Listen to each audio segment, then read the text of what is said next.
Ingresamos a un nuevo capítulo, Estática 1. Nuestra intención es que tengamos la capacidad de reconocer las características de la magnitud vectorial llamada fuerza. También tenemos que conocer las fuerzas más usuales. En este capítulo vamos a encargarnos de realizar correctamente el diagrama de cuerpo libre, por ejemplo. Aprenderemos a utilizar correctamente la primera condición de equilibrio. La estática es la parte de la mecánica que estudia los cuerpos en estado de equilibrio, sometidos a la acción de fuerzas. Esta constituye una rama muy antigua de la ciencia, ya que en algunos de sus principios fundamentales datan desde la época de los egipcios y los babilonios. En un manuscrito antiguo aparece la famosa cita atribuida a Arquímedes: «Dadme un punto de apoyo y moveré el mundo». Esta afirmación responde al principio de palanca, que es un concepto teórico estudiado en el aula, pero que se aplica diariamente a cada actividad que se realiza. Por ejemplo, al abrir una botella de vino con un sacacorchos, al cortar un papel con una tijera, al utilizar una pinza o tenaza, etc. Sin ir muy lejos, nuestro cuerpo utiliza para moverse diferentes tipos de palanca. Sin embargo, no se le da la importancia necesaria en la aplicación del funcionamiento de las mismas. Ahora bien, ¿qué es una palanca? Es una barra rígida que puede girar en torno a un punto de apoyo fijo.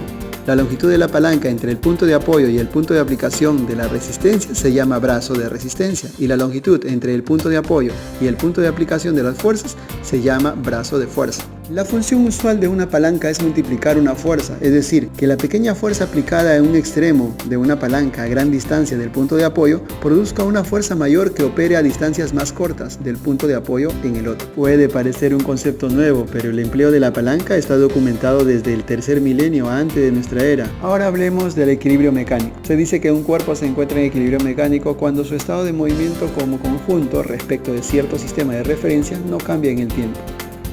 Se distinguen dos clases de equilibrio, el equilibrio estático y el equilibrio cinético. Se dice pues que un cuerpo se encuentra en equilibrio estático respecto a un sistema de referencia cuando su centro de masas o centro de gravedad se encuentra en reposo respecto de él. Por otro lado, se dice que un cuerpo se encuentra en equilibrio cinético respecto de un sistema de referencia cuando su centro de masas o centro de gravedad se encuentra trasladándose con velocidad lineal constante, o sea, MRU, movimiento rectilíneo uniforme, y al mismo tiempo se encuentra rotando con una velocidad angular constante, movimiento circular uniforme, respecto de él también.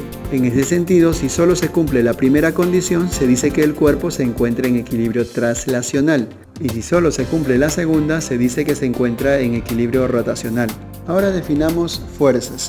La fuerza es una magnitud vectorial que es una medida del grado de interacción o acción mutua que existe entre los cuerpos o entre sus partículas. Por ejemplo, cuando una persona patea una lata, puede adquirir movimiento y también deformarse. También apreciamos la acción de una fuerza cuando queremos deformar literalmente un cuerpo deformable, por ejemplo un resorte. Otro ejemplo que podemos citar cuando una persona empuja una caja que se encuentra sobre una superficie áspera. No solo se da la fuerza de ejerce la persona sobre esta caja, sino también la fuerza opuesta a ella, que es la fuerza de reacción o la fuerza de fricción.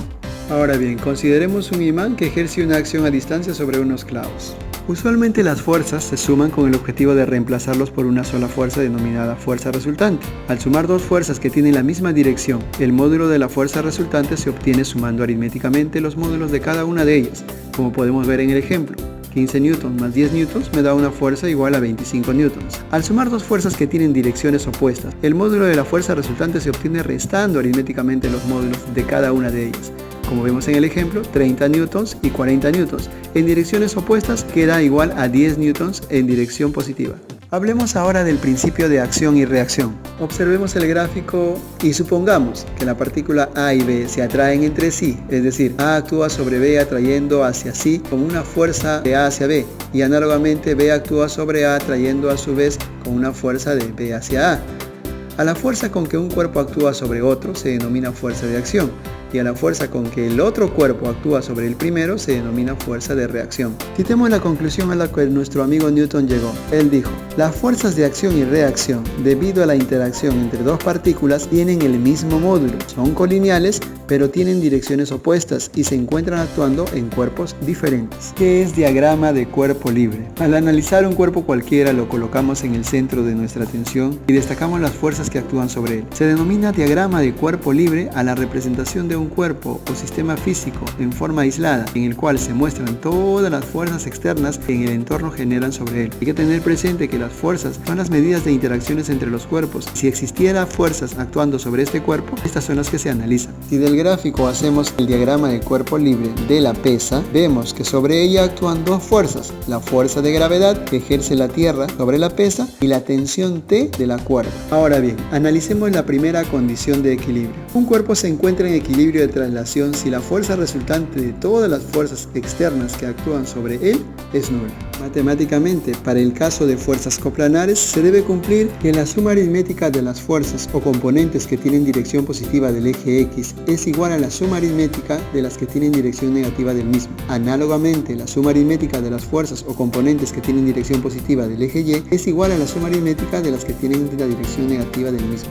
Ahora bien, como la resultante debe ser nula, geométricamente se debe cumplir que las fuerzas que actúan sobre el cuerpo que está en equilibrio, al ser graficadas de modo tal que el origen de cada fuerza se grafique a partir del extremo del otro, debe formar un polígono de fuerzas cerrado. Finalmente, consideremos el siguiente ejemplo. En el caso de que un bloque de 120 newtons se encuentre en equilibrio suspendido de dos cuerdas en la forma como se indica. Haremos el diagrama de cuerpo libre tal y como indica en la figura siguiente. Posteriormente, aplicando el método del triángulo, tendríamos que la tensión B es igual a 120 newtons más la tensión A, y podemos apreciar finalmente que esto corresponde a un triángulo rectángulo de 53 grados. En consecuencia, se deduce que las tensiones de la cuerda A y B son de 90 newtons y 150 newtons respectivamente.